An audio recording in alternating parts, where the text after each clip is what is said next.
জয় জগন্নাথ। আজ আমরা এসেছি দীঘা পবিত্র জগন্নাথ মন্দিরে। মনোমুগ্ধকর এই স্থান শুধু পর্যটক নয়, ভক্তির এক নিবিড় আশ্রয়। চলুন একসাথে ঘুরে দেখি এই মন্দিরের প্রতিটি কোণ। দীঘা এই জগন্নাথ মন্দির নির্মিত হয়েছে পুরী জগন্নাথ মন্দিরের আদলে। এখানে শ্রী জগন্নাথ, বলরাম ও সুভদ্রা দেবীর পুজো হয়। মন্দিরের স্থাপত্যশৈলীতে আছে উড়িষ্যার ঐতিহ্যের ছাপ।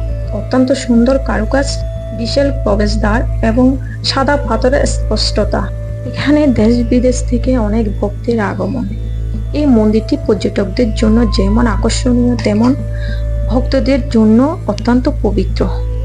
মন্দির চত্বরে পা দিলে একটা শান্তির অনুভূতি ছুঁয়ে যায় হৃদয়কে। ঘন্টার আওয়াজ, ধূপ ধুনুর গন্ধ আর বাতাসে ভেসে বেড়ানো মন্ত্র উচ্চারণ যেন আত্মা ছুঁয়ে যায়।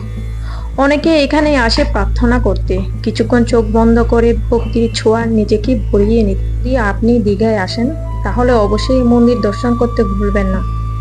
সকাল থেকে সন্ধ্যা পর্যন্ত মন্দির খোলা থাকে, তবে সন্ধ্যাবেলায় আরতিতে অংশ নেওয়ার এক বিশেষ অভিজ্ঞতা। মন্দিরের আশেপাশে ফটো তোলা যায়, তবে ভিতরের ভিডিও ধারণে কিছু নিয়ম মানতে হয়, তা অবশ্যই অনুসরণ করুন। এটি শুধু ঘোরার জায়গা নয়, এটি একটি অনুভূতি স্থান। মন্দির শুধু চোখের দেখার জিনিস নয়, এটি মন দিয়ে অনুভব করার জায়গা। জীবনে বাস্তবতায় একটু থেমে নিজেকে ঈশ্বরের সামনে সমর্পণ করা। এই মন্দিরে যেন সেই একটুকু শান্তি। আপনারাও আসুন, অনুভব করুন এই পবিত্র স্থানটির জাদু। জয় জগন্নাথ। সকাল 5টা 30 থেকে দুপুর 12টা 30 পর্যন্ত এবং বিকেল 3টা 30 থেকে রাত 9টা পর্যন্ত খোলা থাকে মন্দির। পোশাক শালীন হওয়া জরুরি। মোবাইল ও ক্যামেরা ভিতরে নিয়ে যাওয়া নিষিদ্ধ, তবে বাইরে ছবি তোলা যায়।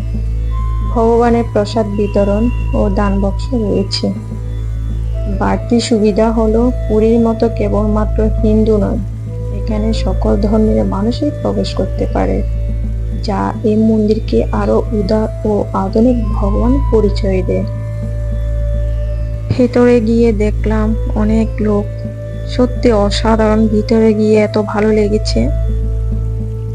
মন্দিরের ভেতর থেকে একটু বের হলাম, তারপর ধীরে ধীরে মন্দিরের ছোট ছোট মন্দির যেগুলো আছে ওগুলোতে প্রবেশ করতে লাগলাম।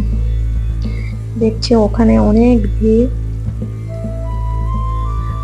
ভগবানের দর্শন নিতে লাগলো সবাই, তো তার সাথে আমিও দর্শন করলাম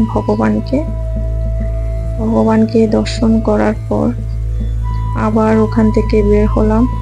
বেরিয়ে আবার জগন্নাথ মন্দিরের মধ্যে প্রবেশ করলাম। সত্যি এত সুন্দর লাগছে, মানে বলার মতো না।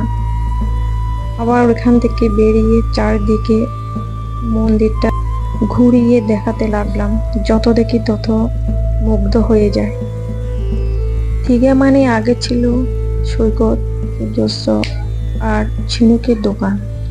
এখন দীঘা মানে হলো সমুদ্রের পাশে দাঁড়ানো এক ঐতিহ্যবাহী মন্দির, যেটা ভক্তির পাশাপাশি আমাদের গর্বের প্রতীক।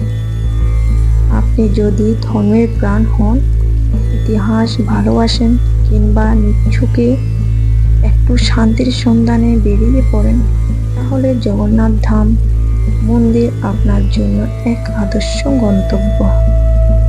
এই ভিডিও দেখে আপনি যদি উপকৃত হয়ে থাকেন, তাহলে অবশ্যই লাইক করুন, বন্ধুদের সঙ্গে শেয়ার করুন এবং সাবস্ক্রাইব করে আমাদের সঙ্গে থাকুন।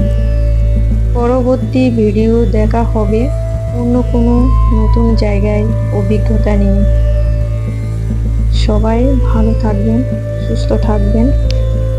জয় জগন্নাথ।